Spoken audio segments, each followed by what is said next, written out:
Hi, good evening. Merry Christmas everyone. It's December 24, 2024 at maya-maya nga ay December 25 na, Pasko na. Magdonut siya buwan na kami ngayon dito sa bahay. Inilabas na nga namin tong Christmas trees kasi masikip. Maliit lang ang aming bahay. Saktong-sakto naman siya dito sa labas. Kitang-kita pa. At ito na nga ang ating pamigay. Munting kasiyahan. Mamaya. Excited na sa aming family Christmas gift giving. Naka-ready na ang mga munting regalo. Mga simple lang to. It's just a token of appreciation bilang member ng Tilaon and Ramirez family. At syempre, excited na rin tayo sa kainan. Yes, ang sasarap ng mga foods. Meron pansit, palabok, spaghetti, niluto ni Mr. yung ham, at menudo. May puto rin pala guys, hindi pa naihain. Meron lumpiang Shanghai. So, yan yung bundle A ng Yassis Kitchen. In-order na lang namin. At bago ang lahat, pinakain muna namin ang aming mga fur babies. Si Mu at si Pipay kasi oras na ng kain nila. Maya-maya nga nandito na sina John, si Hides, at ang dalawang kids. Pagdating na ng mga kids, syempre excited sila sa mga gifts. Gusto na nilang magbukas ng mga gifts guys. Kaya para matahimik ay nauna na silang mag-Christmas gift giving. Ibinigay na nga ang mga regalo para sa mga bata at ayan nga, enjoy na enjoy sila sa kanilang mga na-receive na regalo. So yan, para walang iyakan na maganap, talagang inuna na namin na bigyan sila ng mga gift. Matapos nga niyan ay busy ng mga bata kaya kami magsisimula ng kumain, pero bago ang lahat, let's pray.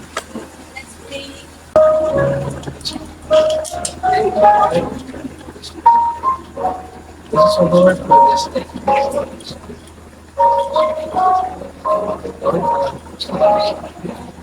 pinatuloy kami po kasi dapat so layo sa katulad layo sa hindi pa pa kami hindi sa aming trabaho sa kaya sa aming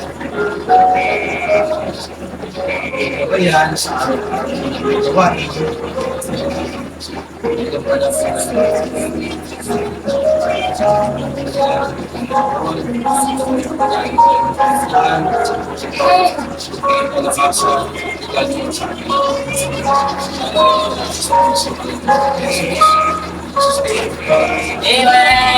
Merry Christmas! Kain na. Ayan, kanya-kanya na ng pwesto, kanya-kanya na ng kuha ng food. At ito na nga ba yung sinasabi ko, masikip sa lamesa. At dahil nabawasan na nga yung mga gift, dahil nakapagbukas na ng gift ang mga bata, dito na lang ipapatong sa ibabaw ng cabinet itong mga fruits para magkaroon pa ng space sa mga kakain. So yan, kami-kami nga lang kasi wala yung kapatid ko si Bajoy na sa Mindoro. Wala din si tatay. Sa Mindoro sila nag-Christmas. Wala din yung kapatid ko si Jiel, hindi rin nakarating. Si nanay naman ang aking mother-in-law, mamaya pa daw darating. So yun, kami-kami lang. Sabi ko nga kay Habi, magdagdag na kami ng family member. Para lumaki-laki na ang aming pamilya. Dalawa agad gusto ko. Anyway, hintay-hintay lang kami. In God's perfect time, alam ko ibibigay siya ni Lord sa amin. Sa ngayon ay kakain muna kami. Kain na rin kayo guys. Merry Christmas ulit everyone. Nagpadala nga si nanay ng carbonara. Ayan, nagluto siya ng carbonara and cassava cake. Enjoy na enjoy sa food ang kapatid ko si Miko. Syempre si Mr. Nandito din si Lisa, aking sister-in-law. At syempre, ang kapatid kong si Jan and si Hides. Ito nga pala yung napakasarap na puto cheese from Yassis Kitchen. Gumawa din ng fruit salad si Mr. para sa dessert. Apakasarap. At syempre, huli ko yung hinain. At yan na nga, kanya-kanyang kuha na. At dahil dyan, mauuna na akong kumuha syempre. Napakasarap nga din ang luto ni nanay ng carbonara kasi ayan o, paubos na agad. Hindi rin guys nagpatalo ang menudo ni Mr. Yumminess. At umorder nga rin pala ako ng yema cake. Syempre, ako muna yung unang titikim. Yum! Delicioso! At maya-maya nga ay busog na nga po. Kaya heto, magbibigayan na ng regalo sa isa't isa. Every year nga namin to ginagawa. Mga simpleng regalo lang na alam mong magkakapagpasaya sa bawat isa. Naaalala ko kasi ang aking nanay, tuwing Pasko talaga meron kaming munting regalo. Kaya gusto ko tuwing Pasko ganito din yung gawin namin. Ang saya kasi sa feeling kapag nagbubukas ka ng regalo, yung elements of surprise, diba? Same feeling pa rin nung bata ako na nakakatanggap ako ng regalo galing sa nanay ko. At may another favorite kwintas na naman ako, guys. Gustong gusto ko yung necklace na na-receive ko. It's a dog. Dog pendant siya, guys. At ito yung masaya, habang mga bata pa sila, marunong sila magbigay ng mga gift. Isa sa matututunan nila is yung joy of giving, and they will also learn how to appreciate small things.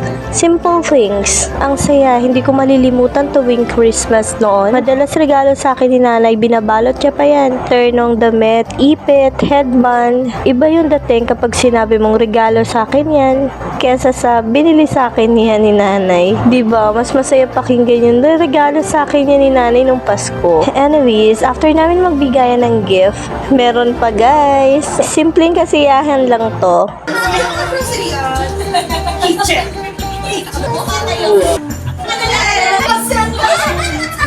Hair treatment package!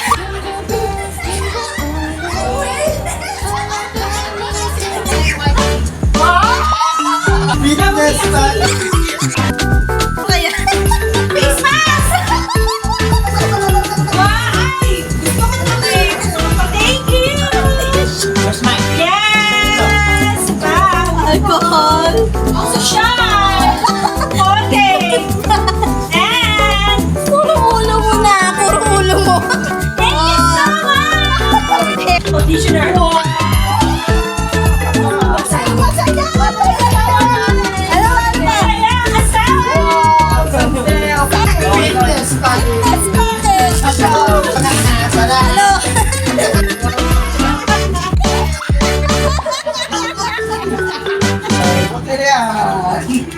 Okay na yan. Yung game, almusal tayo. Package, guys. Ayun, guys.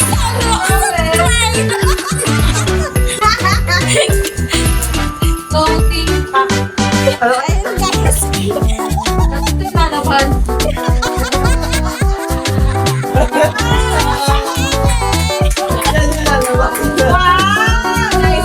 yan.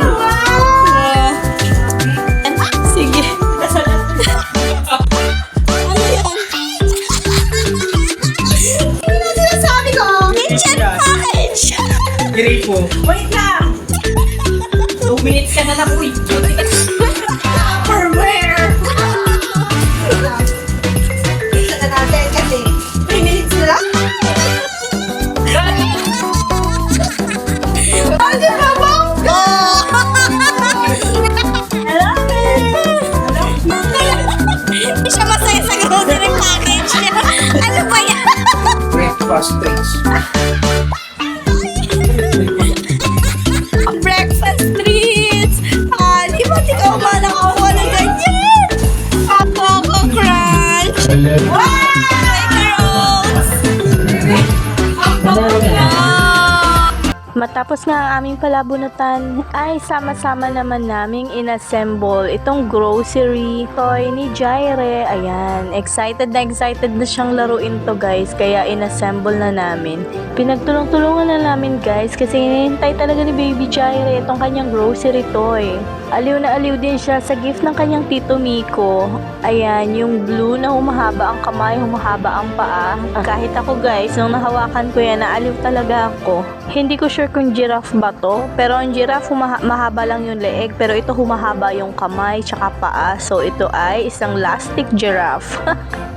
O diba, nagbe-bend pa siya guys. Ang cute din ng grocery toy gift ng kanyang mommy and daddy. Grocery toy talaga siya. Merong scanner, tapos meron ding dollar money. O diba, ang social na, kung wari bibili ka. Alam nyo nung bata ako, nagtitinda-tindahan din kami. Yung pera namin balat ng candy, samantalang itong toy na to, ang syala, dollar fake money. Yung mga mabibili mo dito, high-tech na, ang cute to. Samantalang kami dahon, bulaklak, tapos yung dahon ng gumumela, dinidikdik namin yun parang mantika. Meron pa kami parang imbudo, tapos mga takip ng bote. Ganun yung mga nilalaro namin dati pag nagtitinda-tindahan kami. Tapos ito si Jaire, may kitchen set.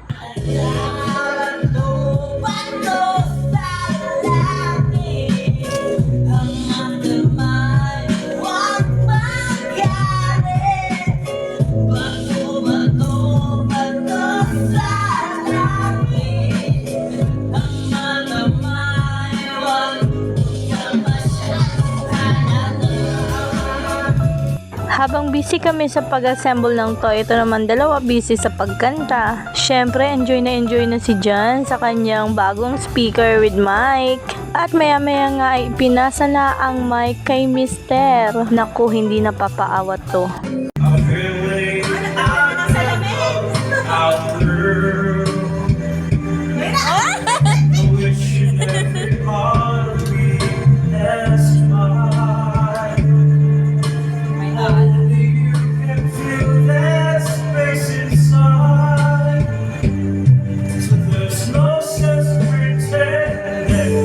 At nagyaya pa nga ng duet, di naman ako ready. Pero dahil Pasko, game tayo dyan. Bawal KJ.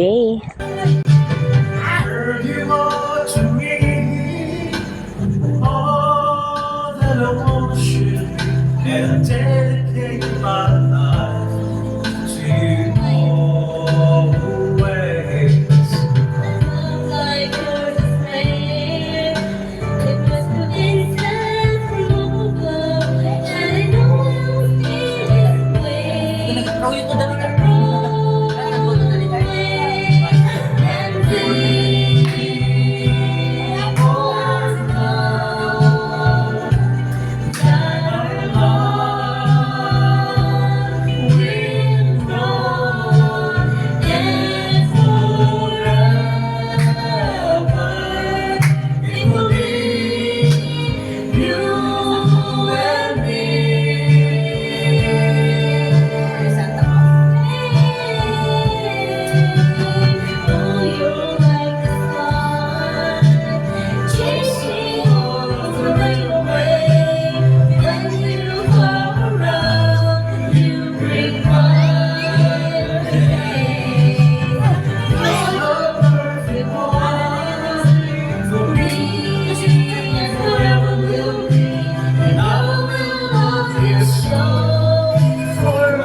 Dapat may buzzer ka dyan lang.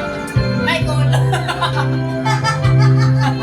Dapat daw may buzzer si Hyde pag may call. Work at home kasi siya, guys. Naka-duty siya habang nagse-celebrate kami dito ng Christmas Eve. Buti na nga lang avail eh. Anyway, it's now Liza's turn. Pakinggan natin ang golden voice ni Liza. May isa pa bang ganun?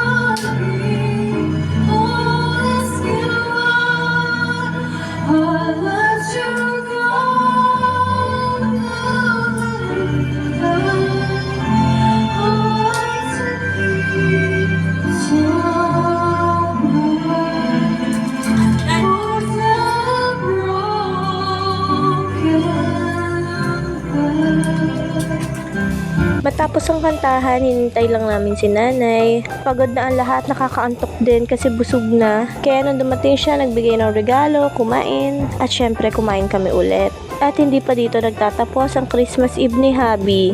Pagod na daw siya, pero hinugasan niya lahat ng mga plato, sabi ko bukas na. Hindi siya nagpapigil, guys, so hinayaan ko na. So yun lang, dito nagtatapos ang aming masayang Christmas Eve. Bukas ulit, see you sa next video. Thank you for watching. Bye! Merry Christmas everyone and Happy New Year!